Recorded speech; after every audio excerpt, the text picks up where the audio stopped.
مسلمان تو کلمہ ہی پڑھ کر کے ہوتا ہے، لیکن نماز کا اگر انکار کر دے، روزے کا اگر انکار کر دے، حج و زکات کا اگر انکار کر دے، ان فرائض کا انکار کر دے تو کافر ہو جائے گا۔ میں آپ سے پوچھنا چاہتا ہوں، نجد کی بدمعاش اولادوں، فرائض کا انکار کیا جائے تو کافر ہو جائے گا، اور اگر عظمت مصطفیٰ کا انکار کیا جائے تو کیا کافر نہیں ہوگا؟ کلمہ پڑھتے ہوئے، کلمہ پڑھتے ہوئے اگر عظمت مصطفیٰ کا انکاری ہے تو 1000 بار کلمہ پڑھتا رہے، اس کا کلمہ اس کے منہ پر مار دیا جائے گا، اس کا کلمہ اس کا پڑھنا کام نہیں آئے گا۔ عظمت مصطفیٰ کے ساتھ جب کلمہ پڑھے گا تب اسے کافر نہیں قرار دیا جائے گا، اور اگر عظمت مصطفیٰ نکال کر کلمہ پڑھ رہا ہے تو نماز روزہ کرتا رہے، وہ عظمت مصطفیٰ کا منکر ہے تو قطعاً مومن کہا ہی نہیں جائے گا۔ میں بتا دوں ایک حدیث کے حوالہ سے، ابریز شریف ایک کتاب ہے تصوف میں، ابریز شریف میں یہ حدیث ہے، جو اللہ کے رسول صلی اللہ علیہ وسلم کے سامنے صحابہ کرام نے ایک جوان کا ذکر کیا، عرض کیا یا رسول اللہ، ہم میں ایک جوان ہے جو بہت نماز پڑھتا ہے، بڑا نیکوکار ہے، بڑا عمل والا ہے۔ صحابہ تعریف کر رہے تھے، تب تک وہ جوان سرکار کے سامنے آ گیا۔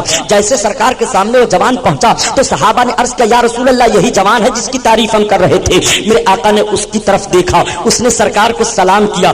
آقا ارشاد فرماتے ہیں، کیا تو اپنے دل میں یہ نہیں سوچ رہا ہے ابھی ابھی کہ یہاں تجھ سے کوئی اچھا نہیں ہے؟ اس جوان نے کہا ہاں یا رسول اللہ، میں اپنے دل میں سوچ رہا ہوں۔ اس نے اپنے دل میں سرکار کے سامنے صرف اتنا ہی سوچا کہ یہاں مجھ سے اچھا کوئی نہیں ہے، اپنے عمل پر گھمنڈ کرتے ہوئے کہ مجھ سے اچھا کوئی نہیں ہے۔ نبی کونین صلی اللہ تعالیٰ علیہ وسلم نے اس کے دل کے سوچنے کو جان لیا۔ اب وہاں سے وہ سرکار کو سلام کر کے چلا آیا مسجد میں۔ میرے آقا ارشاد فرماتے ہیں، کون ہے جو اس کو قتل کر دے گا؟ میں آپ سے پوچھنا چاہتا ہوں، رسول اللہ نے نماز پڑھنے والے کو قتل کرنے کا حکم کیوں دیا؟ سرکار فرماتے ہیں کون ہے جو اس کو قتل کر دے گا؟ حضرت ابوبکر صدیق فرماتے ہیں میں قتل کروں گا۔ چنانچہ حضرت ابوبکر صدیق گئے، فوراً واپس آ جاتے ہیں، ان کی نگاہ دیکھ رہی ہے کہ وہ تو نماز کی نیت باندھ چکا ہے۔ حضرت ابوبکر اپنے دل میں سوچنے لگے، علماء بیان فرماتے ہیں کہ نبی نماز پڑھنے والے کو قتل کا حکم کیسے دیں گے؟ ہاں آپ فرماتے ہیں کون ہے قتل کرے گا؟ تب تک حضرت عمر فاروق اعظم بڑھے، یا رسول اللہ میں اس کی گردن مار دوں گا۔ آپ جب گئے تو وہ رکوع میں جا چکا تھا، آپ سوچنے لگے رکوع میں جانے والے کو سرکار کیسے فرما دیں گے؟ چنانچہ پلٹ پڑے، تب تک میرے آقا تیسری بار فرماتے ہیں کون ہے جو اس کو قتل کرے گا؟ تب تک مولا کائنات فرماتے ہیں میں عرض کرتے ہیں میں قتل کر دوں گا۔ آقا فرماتے ہیں ہاں علی تم ضرور قتل کر دیتے، مگر اس کو پاؤ تب۔ میرے سرکار نے جیسے اتنا ارشاد فرمایا، اب حضرت علی رضی اللہ تعالیٰ عنہ تلوار لے کر کے بڑھے، مسجد میں گئے، دیکھا تو نماز پڑھ کر کے نکل گیا تھا۔ سب تشویش میں پڑ گئے، آقا کی بارگاہ میں عرض کرنے لگے یا رسول اللہ معاملہ کیا ہے؟ سبوں نے عرض کیا یا رسول اللہ ہم ضرور اسے قتل کر دیتے، مگر ہم نے سوچا کہ آقا نمازی کو مارنے کے لیے حکم کیسے دیں گے؟ میں آپ سے پوچھنا چاہتا ہوں، وہ نماز روزہ کی رٹ لگانے والے نجدی بدماشوں، سنو، سرکار کی سیرت بیان کرنے والوں، نبی کونین صلی اللہ تعالی علیہ وسلم نے اس جوان کو قتل کرنے کا حکم کیوں دیا؟ آقا فرماتے ہیں علی ضرور تم قتل کر دیتے، مگر پاؤ تب۔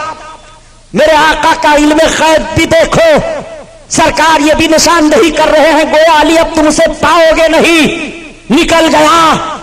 آقا فرماتے ہیں اگر وہ قتل کر دیا جاتا جوان تو قیامت تک میری امت میں فتنہ نہ ہوتا۔ اللہ اور بتاؤں، کلمہ پڑھنے والے کو کافر نہ کہو، اٹھاؤ قرآن دیکھو، مسجد زرار کا واقعہ پڑھو، سورہ منافقون قرآن میں ہے، سورہ منافقون کا ترجمہ اردو میں پڑھتے چلے جاؤ، دیکھ ڈالو اور پورا ترجمہ پڑھنے کے بعد فیصلہ دینا۔ سورہ منافقون سورت سے تمہیں کیا سبق حاصل ہے؟ آقا کریم صلی اللہ تعالی علیہ وسلم کی بارگاہ میں جب صحابہ نے عرض کیا یا رسول اللہ میں نے فلاں کو فلاں کو فلاں کو دیکھا ہے، وہ آپ کا کلمہ بھی پڑھتا ہے مگر کبھی کبھی آپ کی شان میں کچھ بک بھی جاتا ہے، میرے سرکار خاموش ہیں۔ جب سورہ منافقون نازل ہوئی، سرکار مسجد نبوی شریف میں تشریف لے گئے، جمعہ کا دن ہے، منبر پر تشریف فرما ہوئے، مسجد نبوی کھچا کھچ نمازیوں سے بھری ہے۔ کوئی غیر کلمہ پڑھنے والا سرکار کے دور ظاہری میں مسجد نبوی میں داخل ہو سکتا تھا؟ تھی کسی کے اندر ہمت؟ سب کلمہ پڑھنے والے بیٹھے ہیں، سب نماز پڑھنے گئے ہیں، میرے آقا منبر پر تشریف فرما ہوئے، خطبہ دینا شروع کیا، ارشاد فرمایا میرے سرکار نے آیت تلاوت کرتے ہوئے کہ میری مسجد میں جتنے منافق ہیں وہ سب کے سب نکل جائیں۔